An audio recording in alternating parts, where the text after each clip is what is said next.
welcome to your virtual drivers meeting for your Sebring race here, 2021. And man, we are finally at the end of a remarkable 2021 season. So we're going to burn through this final drivers meeting here, and there is a lot to unpack.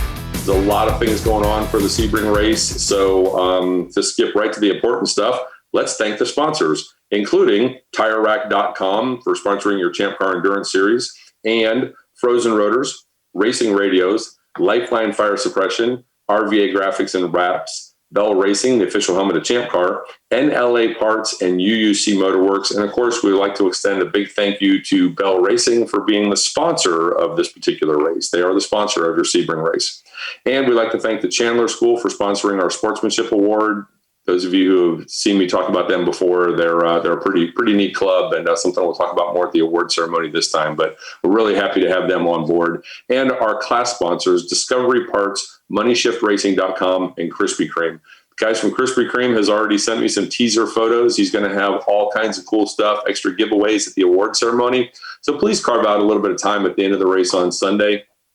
If you're still there, if you finish the race and you're loading up, carve out a couple 15 minutes or so to come to the award ceremony. I always like to try and spread out stuff from the sponsors to as many of you as I can, especially those of you who may not be getting one of the pieces of hardware. Everybody likes to take something away from the award ceremony, and I try to do my level best to make that possibility. So I've got a couple of extra certificates from Lifeline Fire Suppression and from our friends at Frozen Rotors. So I'll be handing those out at the award ceremony. So, come there, show some appreciation for for the teams who have won the race. And who knows, you maybe walk away with something extra to wrap up your year. There's quite a big box of stuff coming from the folks at Krispy Kreme. So in no particular order, and just because it happens to be right in front of me here on the notes, I'll make a quick addition here about Discovery Parts. They will be there over the weekend. And this kind of dovetails into some of the other things that are going on this weekend. They will be there Friday, but they will not be open. We are loading in on Friday with another club, Hooked on Driving. We'll talk more about them in a second, but there are some sponsor conflicts there, some agreement conflicts. So Ron from Discovery will be open Friday evening. I think, I haven't confirmed that with him, but I think after like 5 or so, he may open up just for a little bit if he needs something, but he will be open Saturday and Sunday. The other vendor, the vendor that's on site and has a shop at Sebring, they will be there also with their mobile rig, and they'll be in the paddock. So if you need something, there will be somebody there that you can pick something up from, especially if you need, gloves or socks or something like that to get to gear inspection. There will be a vendor there for you guys. It's just a little bit of a sponsor conflict, and just to resolve issues there, Ron will not be open until for sure Saturday and Sunday. So load in on Friday. Those of you who have been to Sebring before know that we've had various load in plans there. And the one that has us parked out in the midway all day Friday, we have done it. Thanks to you guys, we've been able to roll with it, but it's not optimal. So we're fortunate this time that our friends at Hooked on Driving are running the practice test session on Friday. Because of our relationship with them, they're allowing us to load in with them on Friday. So what's that going to look like? Well, it's simple. If you're running Hooked on Driving, then you load in Thursday night or Friday based on their plans and their instructions. And I want to be clear about that. Friday is a Hooked on Driving day. It belongs to them. It's their event. It's their rules, on-track behavior, sessions, safety equipment, you name it. If you have a question about how the event is being run on Friday, direct that question to Hooked on Driving. We are loading in because they're allowing us to, because we have a good relationship with them. So we're not gonna ruin that relationship, and we're gonna make sure that the lines are clearly delineated that Friday belongs to Hooked on Driving. So gates open for them actually Thursday evening, I think 5:30, so you can load into the paddock. I think they have overnight security, but you can certainly roll in on Friday morning and then follow their printed schedule for on-track activities. If you are not running Hooked on Driving on Friday, if you're just there for the Champ Car event, you need to park over in the midway and stage there. They will allow you to roll into the paddock after 3 p.m. on Friday. Okay, so be clear about that. If you're running Hooked on Driving on Friday, you can roll into the paddock Thursday night or anytime on Friday. If you are not running with Hooked on Driving, you need to stage over in the Midway area, and then you can roll in after 3 p.m. If you'd like to run the Hooked on Driving event, there's a link to their website in the final information email that this video came in. You can sign up with them up to the last minute. I'm sure Adam will be happy to have you and he makes space for you. But if you're not going to run it, just stage over in the Midway and you can roll in at 3. We will open tech and registration for Champ Car Friday. I think I have it down in the subs for about 9 o'clock. Probably very few people will be ready that early, but we'll get open and we'll be ready ourselves. So the sooner we can start teching and registering cars, the sooner we can be done at the end of the day. I will try. I think I have enough tech people to send a tech person over to the Midway. And if there's a team over there and you need to get knocked out through tech and it's not too complicated, it's something they can do in the trailer or just unload real quickly, I'll send a tech person over there. And again, we'll make every effort to try and get you guys through the system as quickly as possible, so you're not all rushing the gate for me at 3 o'clock when you come in. Just looking at the rough numbers, it looks like over half of the Champ Car teams are running the test event, so we should be able to get you guys through the system there. A note on that, I know Adam runs sessions, so you're not going to be out running the entire time. Please carve out the time during your down periods to get your car through tech inspection if you need it, to get your drivers through gear check, and get your team through registration. The sooner you move through that process, the sooner we can all get done at the end of the day, the smoother things will go on Saturday. Speaking of registration, the registration staff always asks me to remind you guys, please make sure your drivers and your crew members all have current memberships in the system. Get those updated ahead of time and get your registration payments completed. That way, when you get to registration, all you got to do is confirm your information, get your wristbands, and you're good to go. It just speeds the process up for everybody, and we can get you guys all through and done and be ready to roll for a quick start on Saturday morning. If you are new to driving wheel-to-wheel, if this is your first wheel-to-wheel race, or if you would just like a refresher, if this is your first time racing with Champ Car, whatever reason you want, we will have our new to Champ Car driver meeting at 5 p.m. Friday afternoon on the second floor of the tower, right there in the middle of the garage area. Please make your way over to that. There will be a link in the email to a video version of it, but if you're at the track, you need to come to the meeting, right? Good opportunity to just kind of get the lay of the land of how Champ Car officiates a race. Key thing to remember for the weekend in general, and something I'll communicate at the new driver meeting and at the driver meeting Saturday morning, our staff is there to help you guys get through the race weekend safely, make sure you guys have a good time, and most importantly, make sure you guys are able to come back and race with us again. Nobody in my staff is looking for a reason to ding you or penalize you, but it certainly helps for you guys to know in advance exactly how we officiate a race, especially how we manage pit lane.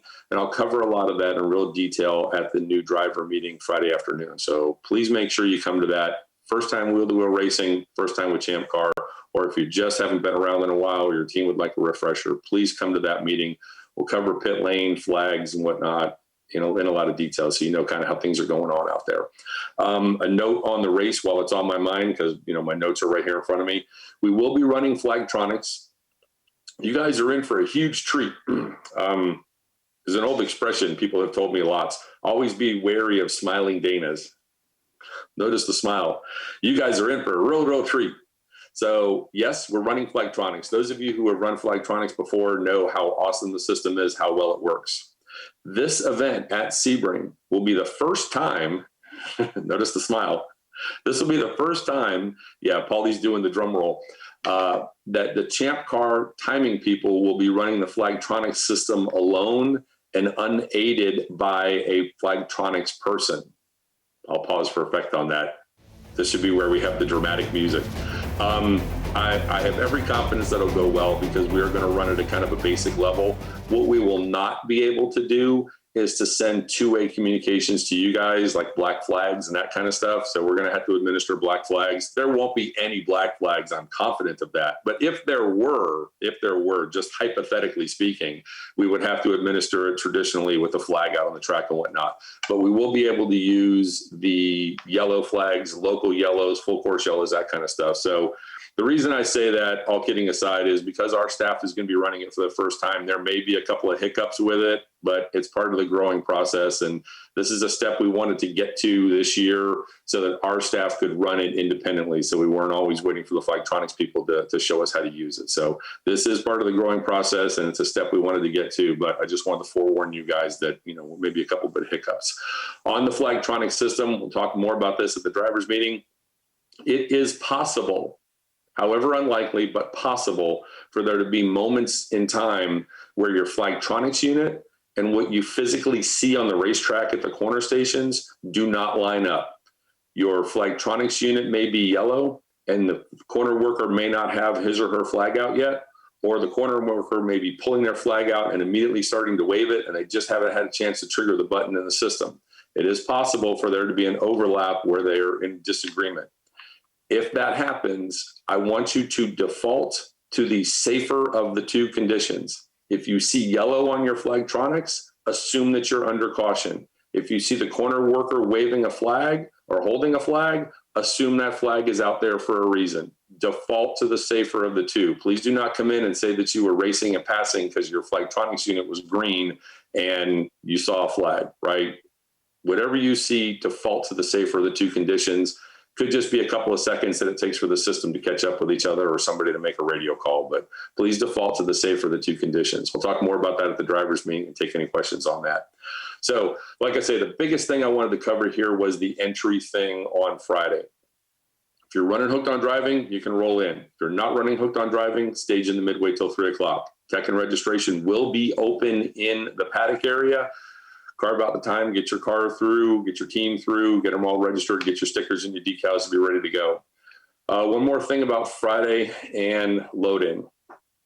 We will be providing a gate list to the Sebring security staff. This is not a COVID era gate list where we were limited to the number of participants at some of the tracks we could go into. This is to make sure that every person that's coming in is actually part of the series. And this is probably a good time for me to segue off of just the Sebring race and talk a little bit in general. Please remember, please understand that Champ Car is not insured as a spectator series. We're a member-owned club running a private event for the enjoyment of the members of our club. And the key thing there is non-spectators. That does not mean that your friends can't come to watch you race. But officially, those people that are coming to watch you race are coming to help you. They're participating in the event. They can buy a membership at the event, or they can be regular members of Champ Car, but we cannot have spectators. So all the drivers, all the crewmen that are on your roster now, I will put on the gate list. If you have anybody that's coming on Saturday or Sunday to join you, as long as they know your team name and basically where you're at, they'll be able to get in. But we can't have people just showing up at the gate saying, I want to come in and watch. So that's the important thing. If you've got somebody coming on Saturday or Sunday to join you, they're an extra crew member, they're a mechanic, they're a caterer, call them whatever you want, but do not use the spectator word. And make sure they know your team name, helpful if they knew your car number and your pit assignment. But as long as they know your team name and where they're going and they're part of the event, they won't have any problem, they can get in. It's just random people that show up at the gate and want to come in and watch that we can't allow, and it's because we're not insured for it and it's not included in our contract, okay? So just a little bit of a segue on that. Okay, moving back into the race-specific stuff. Saturday morning, as per usual, drivers meeting at 8 o'clock. Please have your drivers buckled in the car and everybody in their pit stall by 8:45 and expect a timely rollout. Green flag at 9 o'clock. 7-hour races each day, award ceremony Sunday afternoon, and pack up and move out. We have put an 11 p.m. deadline on Sunday for you guys to move out. That's not a huge, hard, carved in stone deadline, but the important thing to remember is that our event and our contract is over on Sunday. We do not have overnight camping for Sunday. So however long it takes you to pack up and move out is fine, but just make sure that you're packed up and moved out of the paddock area that's back over the bridge by Sunday night at the end of the race.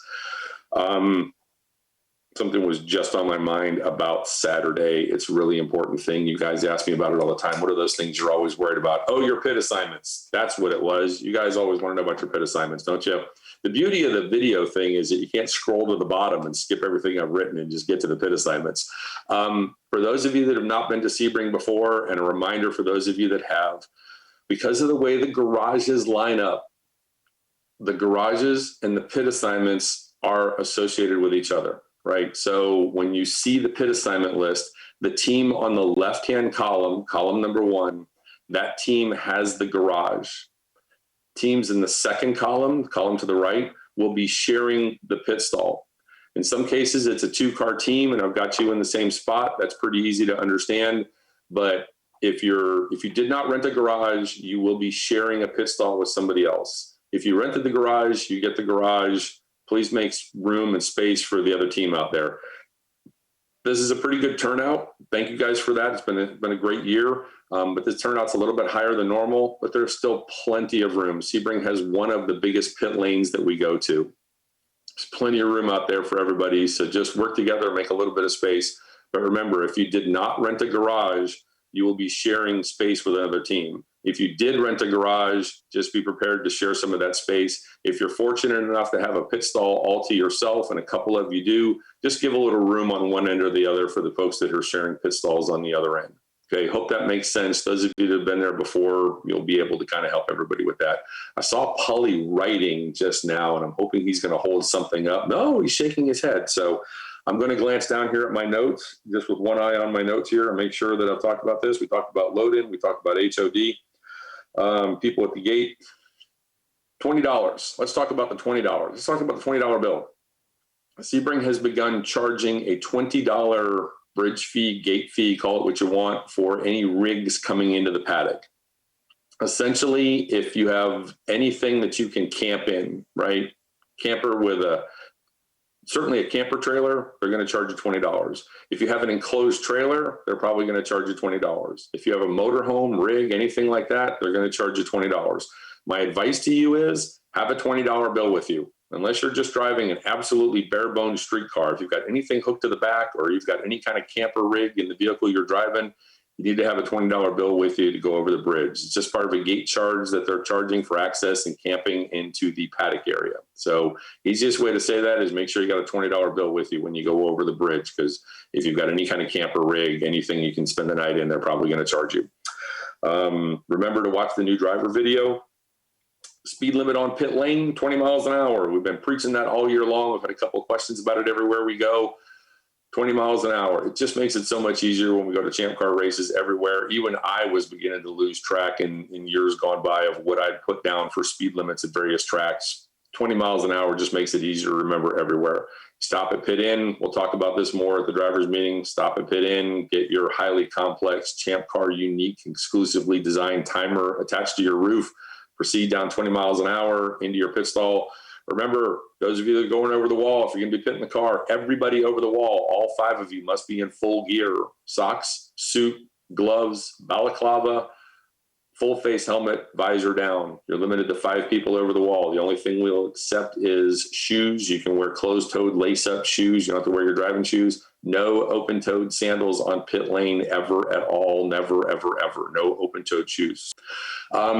Remember that during the pit stop, one person handling fuel jugs, 1 5-gallon jug at a time, one person with a fire extinguisher, 10-pound ABC dry chemical fire extinguisher, pin-pulled, gauge, charged, ready to go.